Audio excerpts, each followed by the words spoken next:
Welcome back, family. Your dad is here. Fantasy Football Dad welcomes you back to the channel. We are doing a Draftkings best ball tournament. It's the $10 training camp, $250 to first. This is one of the one that goes along with the Underdog tournament.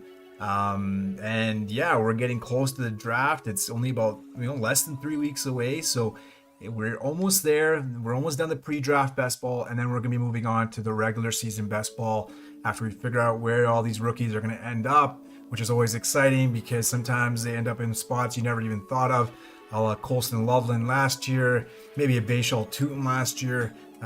So it's going to be interesting how the depth charts kind of get changed at the end of this month, and we can kind of get started in our regular season best ball drafting. But without further ado, we're going to start this draft right here. We're in the 6th spot, and as you can see, the 6th spot usually involves a JSN, CMC, and a Jonathan Taylor, with an outside chance of a Amon-Ra St. Brown when it comes to ADP.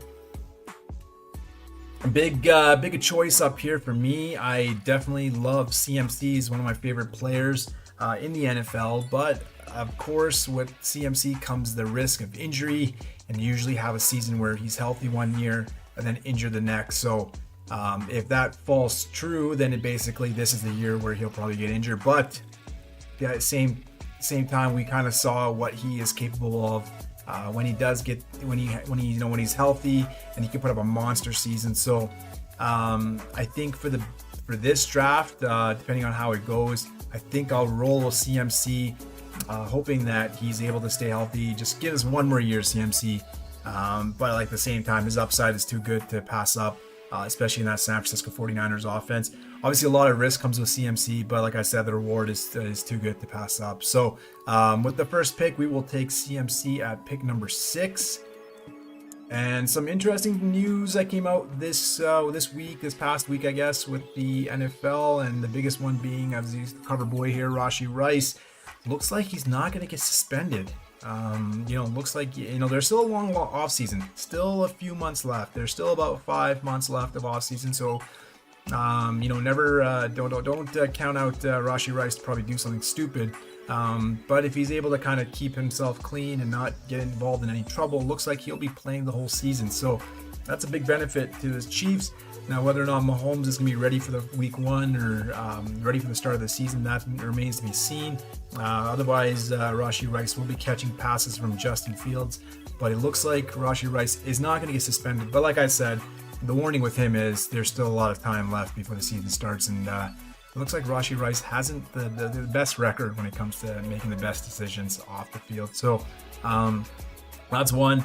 A little bit of draft buzz coming up. Obviously, mock drafts are out there, and from all the analysts and everyone kind of is obviously Mendoza going first, and that's kind of looks like it's going to be a given.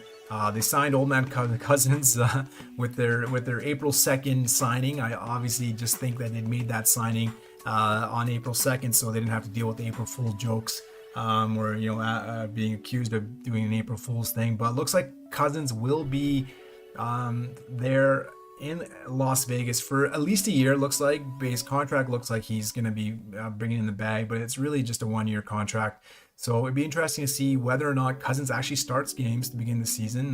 Looks like they do want to slow play Mendoza to begin the season, and it looks like Mendoza might start off on the bench, but like I said, it comes down to training camp. If Mendoza's balling, he'll probably get the start, but they might give him a few weeks to kind of get acclimated to the NFL, and that's probably the best. No reason to rush. It's not like the Las Vegas Raiders are going to be playing for anything to begin with, but we're going to be coming up here pretty quick, and there's a few players I like. Obviously, Trey McBride, we talked about in our last Underdog video. We drafted him. Always a good pick. But we're trying to do, this is obviously PPR compared to half PPR when Underdog. So we want to make sure we get players that are going to get a lot of targets, a lot of volume, and obviously Trey McBride fits that bill. There's obviously, if Trey McBride goes, we got Drake London, Jeremiah Love, and Chase Brown. So Trey McBride does go. I'm going to see where I fall back on the draft. I fall back on pick 30. So some options there as well. I think for this one, let's go with Drake London. I would have looked at Chase Brown as well, just because he's so involved in that Cincinnati Bengals offense. It doesn't, like, at this point, they don't have a free agent other than, I think they still have Samaje Perine. Is Perine still a Bengal? Yeah, Perine's still a Bengal. So,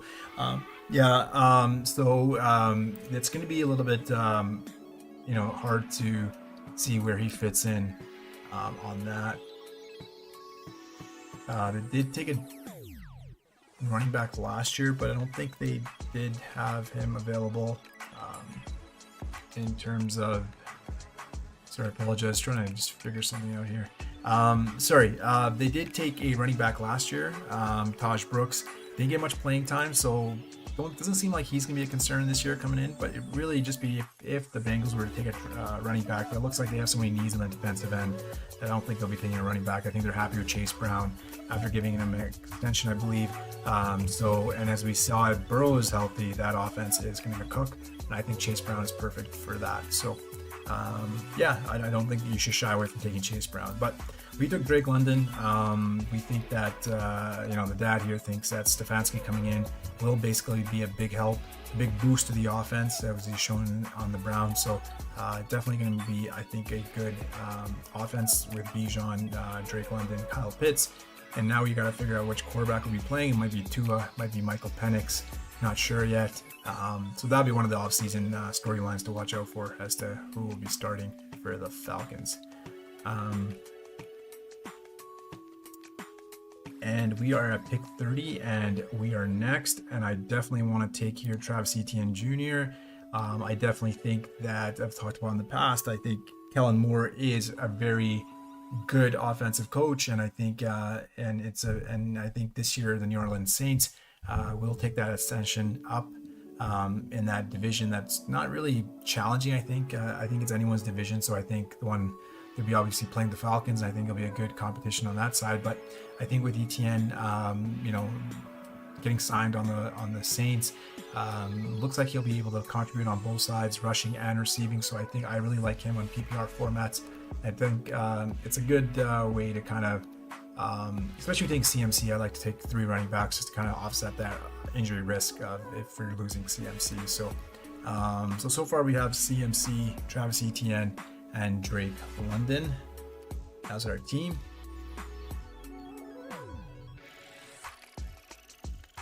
Let's take a quick look at the draft board here. Doesn't look like there's any surprises.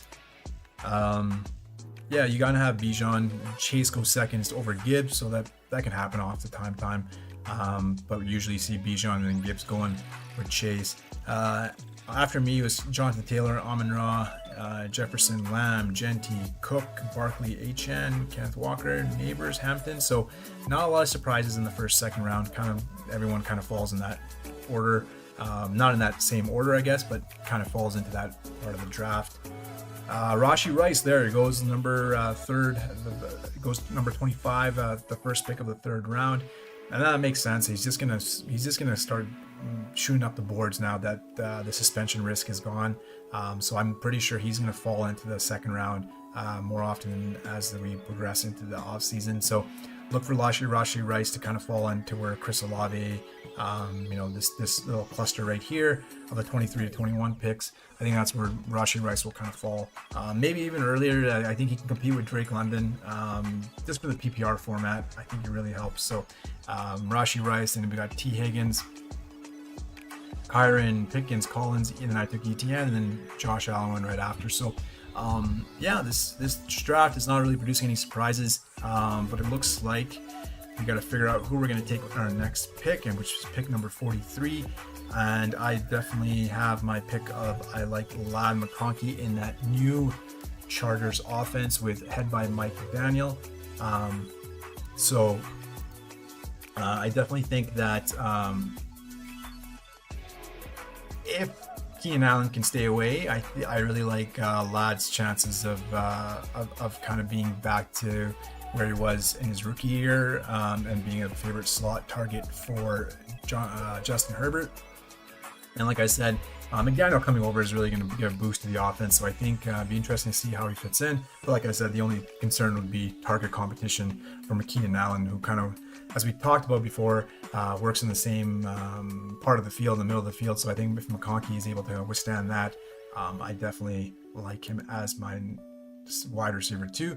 I do like Zay Flowers. We've seen Zay Flowers' numbers go up every year, and it's probably interesting to see what the new offense will entail. We've had John Harbaugh pretty much, be there since Zay Flowers was a rookie. So it'll be interesting to see where he kind of, how that offense rolls now, since it's a new regime in there. So, and hopefully Lamar's rejuvenated. Obviously, we saw if Lamar goes down, the whole offense crumbles, except for Derrick Henry in the last week where he put up like 40 points. But Derrick Henry's on its own, but the pass catchers really definitely take a plunge if Lamar is out. So, and then we have a couple of new additions to their teams. We got Jalen Waddle here at 49, and then David Montgomery at number 50. So David Montgomery's really gone up in the draft boards. I remember in the first, when the pre-draft draft best ball tournaments opened up, he was going late, like 10th or 11th round. So obviously with the new role change in Houston now,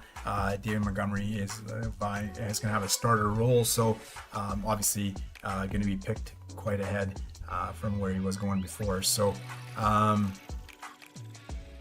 we up at pick 54. Like I was talking about Mike, we got Mike Evans, who's also ended up in a new spot with San Francisco. We got Jalen Waddle. David Montgomery is here as well. Lamar Jackson we just talked about. And then Roman Dunze, Bashal Tutin, and Christian Watson. So it looks like I might be able to land one of my favorite three right here. So I think, depending on how it goes, we saw David Montgomery go, so I'll think let's go with someone different. I haven't picked up enough Waddle, so let's take Jalen Waddle. The change of Denver, I think will be help him quite a bit. It's better than being in Miami, where it was really questionable on how much passing offense they'll actually do this year. So I think Jalen Waddle with Bo Nix will be really good. Courtland Sutton is fine. I know there's target competition there, but I think Jalen Waddle, his ability to kind of work in the middle of the field on the outside will be a real big benefit. I think Courtland Sutton's great for the outside and obviously in the red zone, but I think Jalen Waddle will be the go-to guy for Nix this year. So that's my hope. You don't really have, like, Evan Ingram went there last year, didn't really do much. So that's always a concern, that just when you get a guy to a new team, that the role you expect doesn't really work out. But I really think they went after Jalen Waddle. They gave up quite a bit of draft capital for him in the trade. So I think they really pinpointed Jalen Waddle as somebody that they think could work in that offense with Sean Payton. So I think with Bo Nix, who's I think really underrated. Like, I know we had high expectations for him last year, and he did pretty well until, and they were a play away from the Super Bowl, let's be honest, right? I think Bo Nix is the expectation for him in the second year was maybe a little bit too high, but he did still have a good season. So I don't know what people really want from him, but I think I really like kind of having that Jalen Waddle, and possibly if I miss out on Herbert, for my quarterback stack for best ball, I really like taking Nix because you kind of know what you're going to get, and it's a really good offensive team with a great defense. So I think they're always going to be involved at the end of the year in the playoffs and in good games. So I think definitely targeting the Denver Broncos offense is the way to go.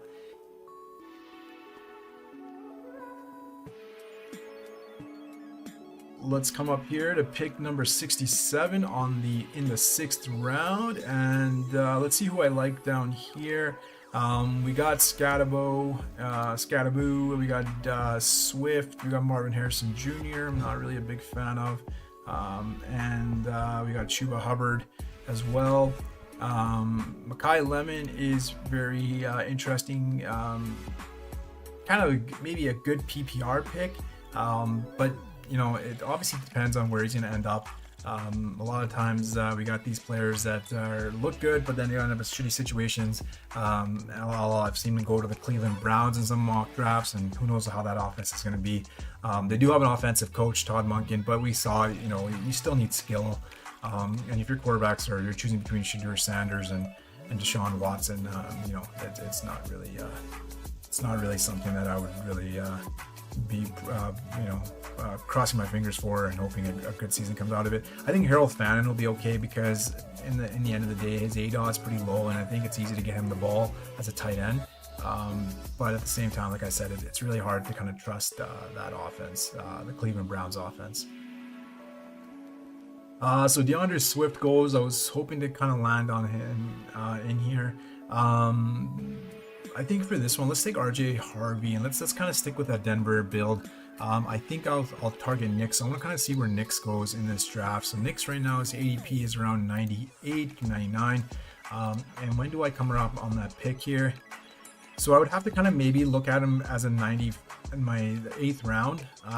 Obviously a little bit earlier than I would hope, but then you kind of have run the risk of also losing him if I wait to the 9th round. So maybe I will stick with this Denver build and go with Knicks in this 8th round here, just to be sure. And then maybe in 102 I can grab.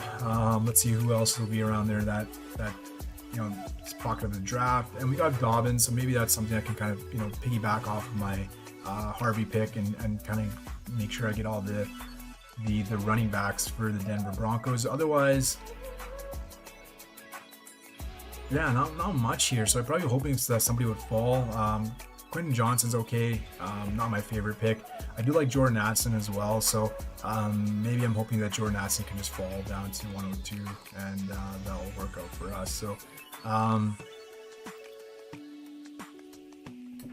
let's kind of go over our team real quickly here. Sorry, I got CMC, I got Travis Etienne Jr., and I got RJ Harvey as my running backs. RJ Harvey, I'm not really excited about, but I think in a PPR format he'll be fine. I think he'll get a lot of the with Dobbins back, he'll get some of the receiving work. So I think Harvey can really put up some PPR numbers, which might be okay.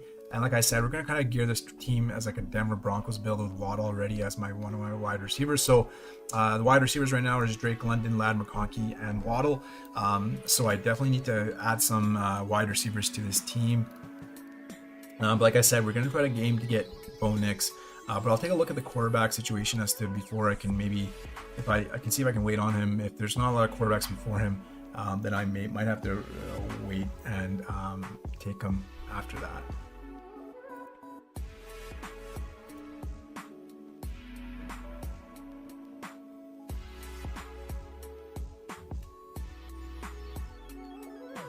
Jalen Hurts goes, and so we have Harold Fannin still available. Sutton, if I want to grab really a lot of all the Denver. Let's go with Wan'Dale Robinson. I think I could have gone with Harold Fannin Jr., but I like Wan'Dale in his new home in Tennessee. There's not many established pass catchers there.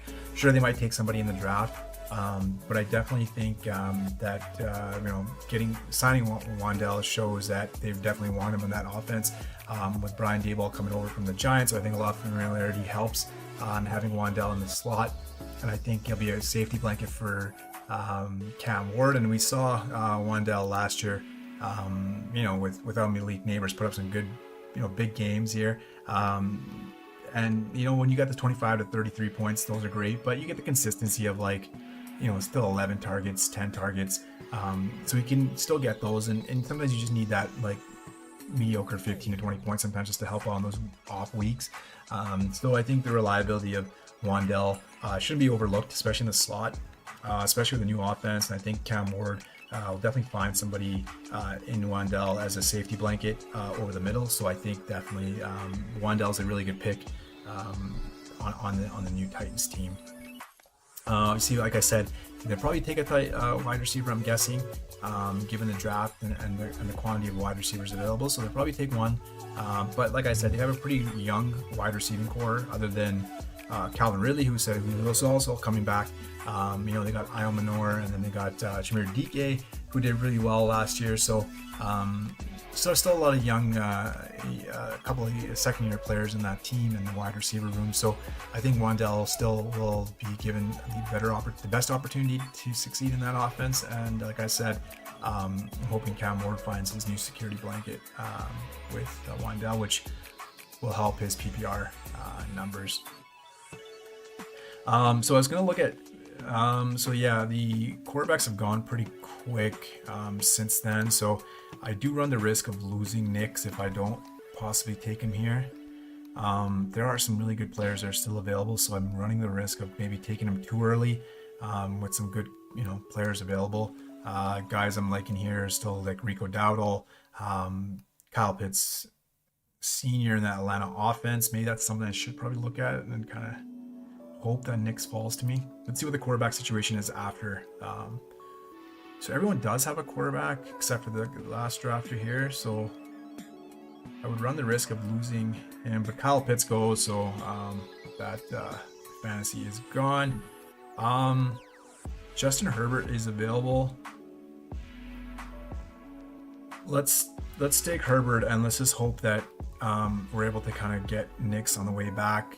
It is a big risk. I do like Justin Herbert quite a bit. Obviously, I don't have the stack that I do have right now with Denver, with Harvey and Waddle. But I do have Ladd McConkey, so that stacks up nicely. And I also think that the stack of getting Gadsden late in the draft is not too bad. You can see it falls right here around the 115th pick. We saw Gadsden once he got into the lineup did pretty well as a tight end, and I think that obviously the offense kind of cratered when the tackles went out last year, and we saw what happened in the playoffs. It just couldn't stop the pass rush. So I think with the two healthy tackles, even one healthy tackle, just give us one healthy tackle, they can definitely make a big run this year. And like I said, the offense has obviously gotten better given their coaching. So obviously wait to be seen, but I think definitely that's somebody that you can look at stacking with. If you take Ladd McConkey first, you have the opportunity there. So I did luck out. Rico Dowdle is still available as well. I don't know if I want kind of going too early with quarterbacks. Let's just take Bo Nix. Like I said, let's try to create that stacks of Denver and Los Angeles Chargers here. So right now, let's kind of go through our team real quick here. We got Justin Herbert and Bo Nix as our quarterbacks. I got CMC, Travis Etienne, and RJ Harvey as my running backs. And then my wide receivers are Drake London, Ladd McConkey, and Jalen Waddle, and Wan'Dale Robinson, sorry. So definitely liking the team so far. Got some stacks in there, so liking that as well. And I'm really liking the wide receivers I have right now because the potential could be all a lot PPR monsters if situations work out, like anything. But like I said, these are all could potentially be wide receiver ones that I have. So definitely liking that so far. And like I said, we'll probably target Gadsden with my next pick because he kind of falls in perfectly aligned with my ADP. So with my pick, so 115, I can definitely hopefully grab him there.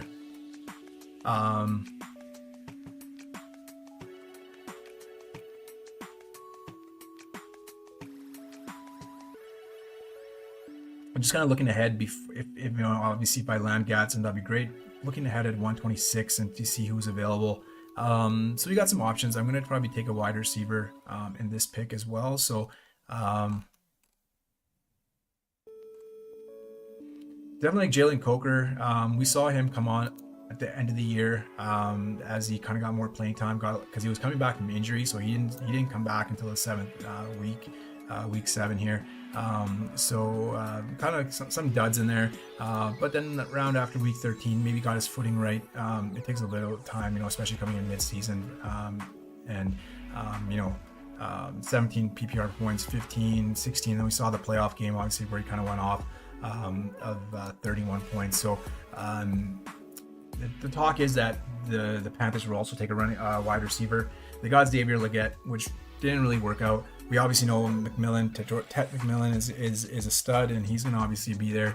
Jalen Coker, like I said, will have a role this year. If they take a wide receiver, it might be a day 2 pick or day 3 pick, so it might not be somebody that's really going to demand targets right away. So I'm still confident about Jalen Coker's role come into the Panthers this year. Obviously, the wild card with him is so we took Gats from that. But sorry, back to Coker. The wild card with him is Bryce Young.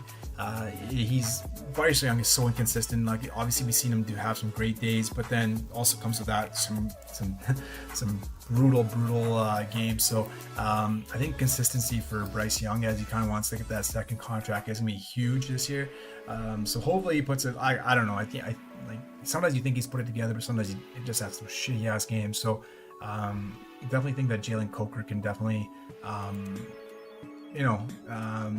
getting a healthy offseason, being available this year at the start of all the camps, preseason training, definitely will help him this year. And I think kind of showed his ability to kind of work in that slot. But also, like I said, to be a dominant. If Ket's not going, then it's him that's able to kind of demand targets as well. So I also like Josh Downs as well. So we saw the Colts obviously re-sign Alex Pierce and then trade away Michael Pittman. So that's a big. Michael Pittman is had a big target share last year. Obviously, their quarterback situation is very wonky right now with Daniel Jones not being fully healthy. Not sure when he's going to come back. So. But at the same time, Josh Downs just goes. I definitely like Josh Downs because Pittman's gone, but they haven't really replaced him with anybody. It's going to be the same pass catchers. You got Tyler Warren, Alec Pierce, and Downs. So, and they lost Michael Pittman. So everyone gets a bump up in that case. So I think Tyler Warren, Alec Pierce, and Josh Downs are good picks if we get a healthy Daniel Jones, which is not really saying much, but it is what it is. I like the rookie Concepcion. I've heard really good things about him from all the draft analysts.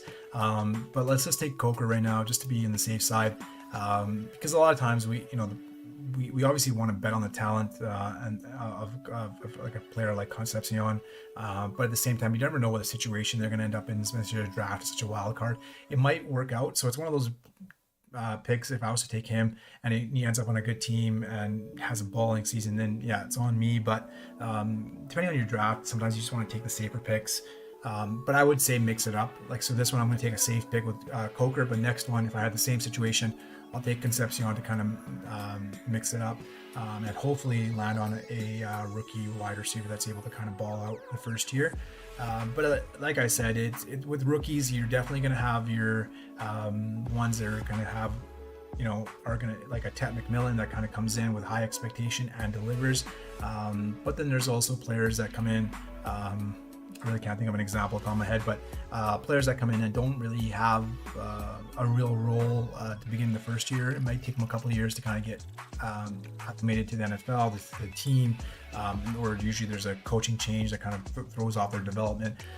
So you'd really got to be careful on how you kind of go about picking rookies. I don't like to take too many rookies in pre-drafts. Like I said, first of all, we don't know what situation they're going to end up in, except for like a Mendoza, which is a slam dunk number one. We know where he's going to go to the Raiders, and he has Brock Bowers and he has Genty. But a lot of times we don't know where the rookies are going to end up, right? Like example, like Colson Loveland last year. I don't think anyone had him going to the Bears, but ended up on the Bears in a good situation. But Cole Kmet was there, so it kind of like limited his upside at the beginning of the season. Obviously, he came on as the season went on. But a lot of times with rookies, you got to be a little bit careful. It is the luck of the draw. If you end up in a good situation, and usually you're gonna get that production later in the year. So it is one of those things. Like I would say, just mix it up. If you're drafting multiple teams, target some safer players. Hopefully in a good situation. Obviously, Jalen Coker, I wouldn't say is very safe because of his quarterback play, but better than nothing at this point. So we are coming up again on our pick, and we have some running backs available. We have some tight ends.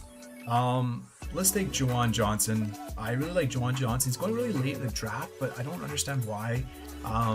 Unless they draft a tight end, the tight end room in New Orleans is the same, and we saw him, not crazy numbers, but like you can see, very consistent. from a tight end, giving you some, more than 10 points a lot of times, and was very involved in New Orleans. So I really like Juwan Johnson. They could potentially draft a tight end, but just one thing to note is that Kellen Moore really likes to target his tight ends in his offense. So, and I think Tyler Shuck and him had a good report. Looks like they might add another pass catcher, a wide receiver in the draft. So there obviously will be a little bit more target competition. And we got Travis Etienne coming in, who is a good pass catcher as well. So maybe a little bit more target competition. But I really like targeting Juwan Johnson late in the draft as my second tight end, because like I said, you kind of know what you're going to get. And looks like the Taysom Hill is gone now. So I think that little risk of having the Taysom Hill running around and stealing targets and stealing what he does as a tight end, that's gone. So I think that it'll definitely be Juwan Johnson's tight end room. But like I said, they could add somebody in the draft, you never know. And at that same time, but like I said, I think I really like New Orleans Saints this year. Their strength of schedule is pretty good. I think they're top in the league as to easiest schedule, and they play in an easy division. I think Tyler Shuck is obviously an ascending player, with Kellen Moore as a great offensive coach. So I think definitely target the Saints in your drafts. I think they're really going to be an interesting team this year to watch. We are coming in on to our next pick, which came up pretty quick here. So Sam Darnold's still available. I don't really need a quarterback right now. Let's mix up the room like we talked about. Let's take Shona Coleman as a rookie running back. Thing with Coleman is, looks like he is going to be, I've heard some draft analysts say that he is, after Jeremiah Love, it's kind of open. Obviously a lot of the analysts like Jadarian Price as a second running back. But I've heard good things about Coleman as an all-around, good pass blocker, good receiving running back, and a good rusher as well on Washington last year, University of Washington. So, like I said, I'm going to mix in some rookie here and take him as my fourth running back. I'm pretty confident in my top two if they can stay healthy for CMC. But it was CMC and Travis Etienne and RJ Harvey. If I can get some good weeks out of our Coleman, depending on what situation he ends up in, maybe he ends up in Seattle, kind of get that connection of the Washington, ends up in Seattle, and maybe has some good weeks with Zach Charbonnet not coming back anytime soon. And right now they have a couple of mishmash of running backs. They got Manuel Wilson and George Holani. So if Coleman can come, if for example Coleman ends up in Seattle, it'd be a situation where if his talent wins out, he could have some good games to begin with, or even one of those players, running backs that kind of come in late in the season and is able to smash in the last few weeks of the best ball season. So I'm gonna run the risk of and like I said, mix in some rookies, and I like Coleman as my fourth running back.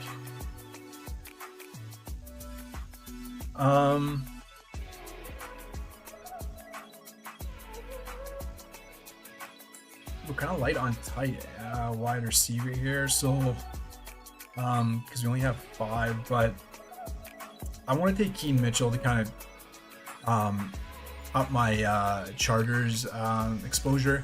I'm not sure what kind of role he's going to have. A lot of people like him to Raheem Mostert in a Mike McDaniel offense, and I think it's very risky to kind of start typecasting players into certain situations. But we saw Hampton, Omarion Hampton is obviously a talent, but he wasn't able to stay healthy last year. So maybe if Keaton Mitchell is able to get an opportunity as a running back in that Chargers offense with, like I already have a Chargers stack going. So getting Keaton Mitchell as my fifth running back to kind of, I really like that pick.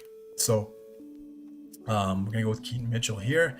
Let's see what else is available as a wide receiver. It's kind of getting kind of barren down here. We got Jerry Jeudy. Did not have a great year. Obviously, the quarterback play had a lot to do with it, but you could see is definitely a guy that's falling. Deebo Samuel, we kind of know what we have with him. He hasn't signed yet, so we'll probably sign after the draft. It's just a big yak guy, so it's kind of hard to see where he's going to go. I like Jalen Nailor, so it kind of worked out. I'll take Jalen Nailor here. Got a big contract from the Raiders.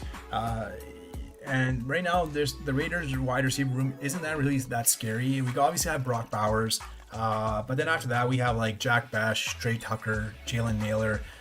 So it doesn't seem like Jalen Naylor really has to really beat out in terms of really like some alpha wide receivers other than Brock Bowers, obviously, but he's a tight end.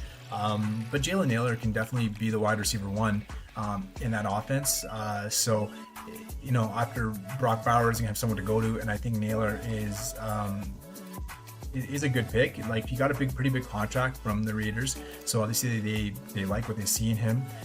And then he had some big spike games, as you can see right here, when Jordan Addison was out, or I don't think Jefferson was out last year, but Jordan Addison was out. Some big games when he was featured as even the wide receiver too, right?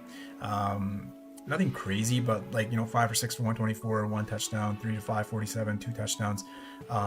So even if the numbers, like I said, starting role, and like got a pretty big contract, right? 3 year, $35 million is quite a bit. It's not really like in terms of a small amount. So looked like there was a lot of competition for his signing if you're going to give him that much money.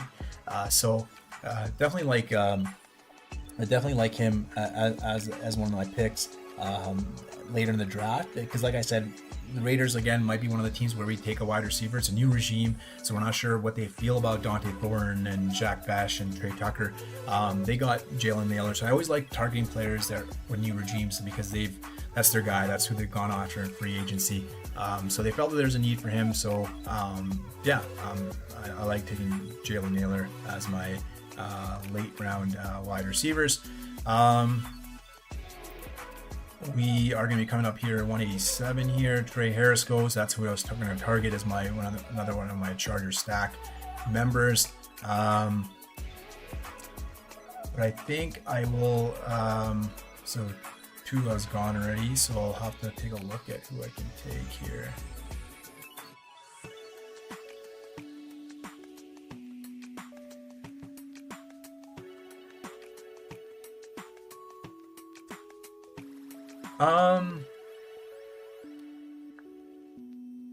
Talked about Chimere Dike. Like I said, Wan'Dale Robinson coming in is probably going to take over quite a bit of that role there. I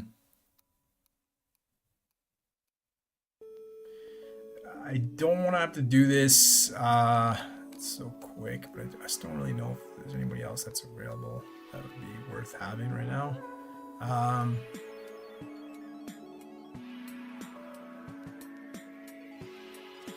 Let's take Dylan Sampson as our sixth running back. We kind of talked about the Browns and being part of a shitty offense, but he's a pass catcher in a PPR format.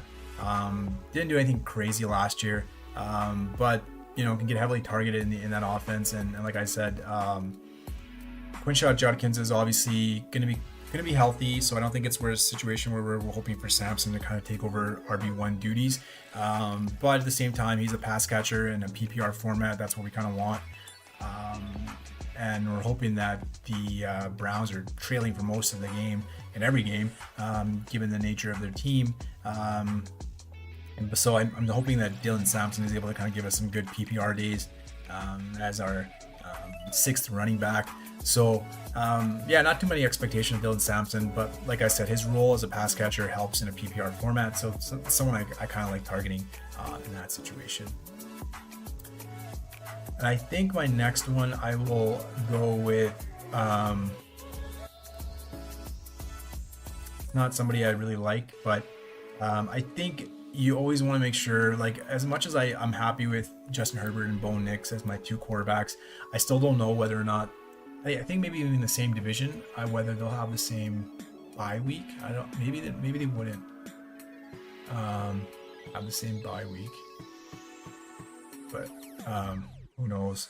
I can't really say for sure. So because I don't know if that's really a thing. But anyways, you gotta run the risk of having a bye week, especially in pre-draft. You don't know what the schedule is, so you're gonna run the risk of possibly having quarterbacks on the same bye week. So it's always good to kind of take three.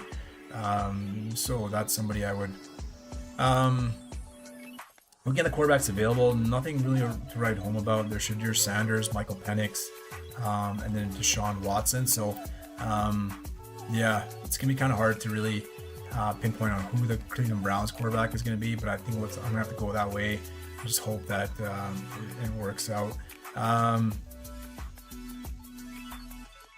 Let's take Darnell Mooney. Not the most exciting pick, but kind of helps out the wide receiver room.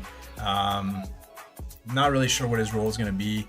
I've heard a lot of talk that he might be replacing Wan'Dale Robinson in the slot.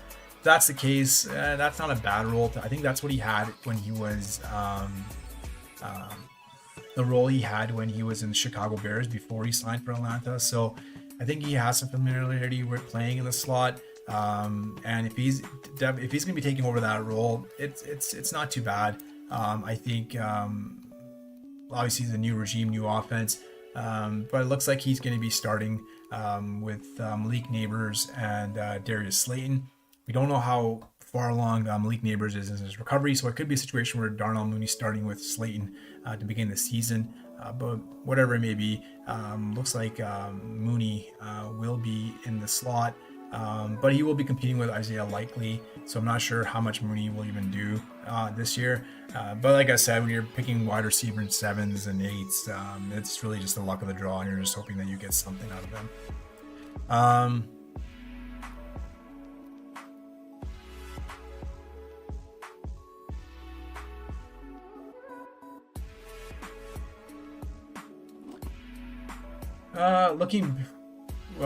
Could have just...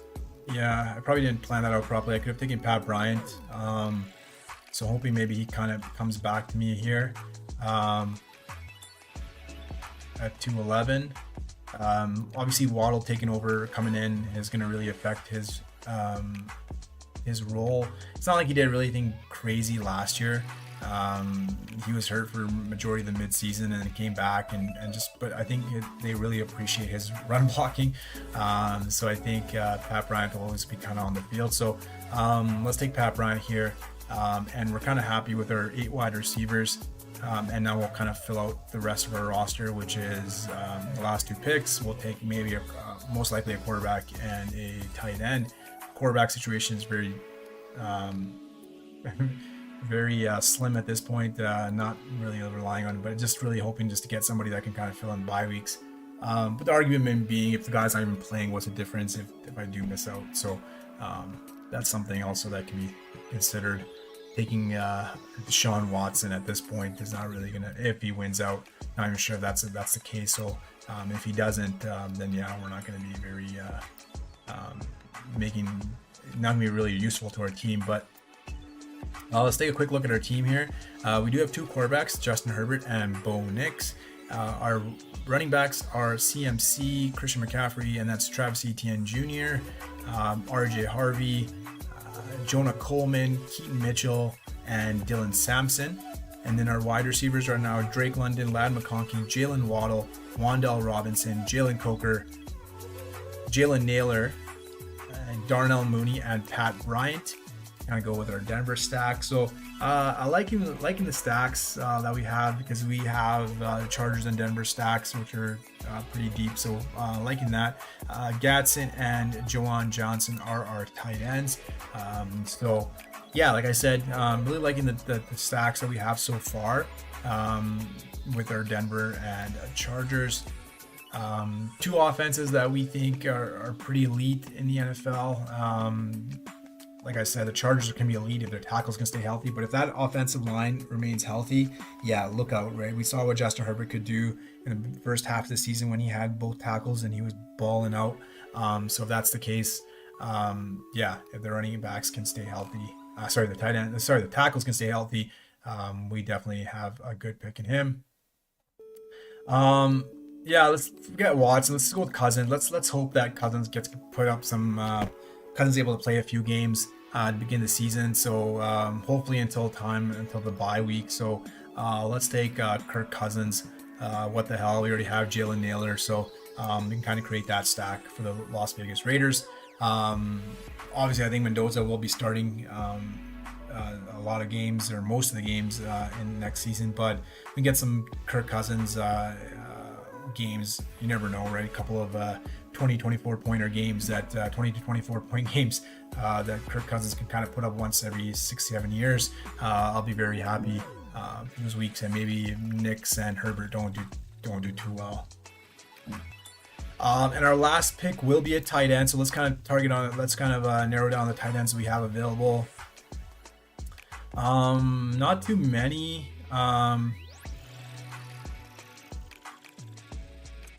Nothing too exciting. We saw Michael Mayer have not too, like, looks like he came on quite a bit. Obviously, when Brock Bowers is out, I think that's when Michael Mayer will do his best.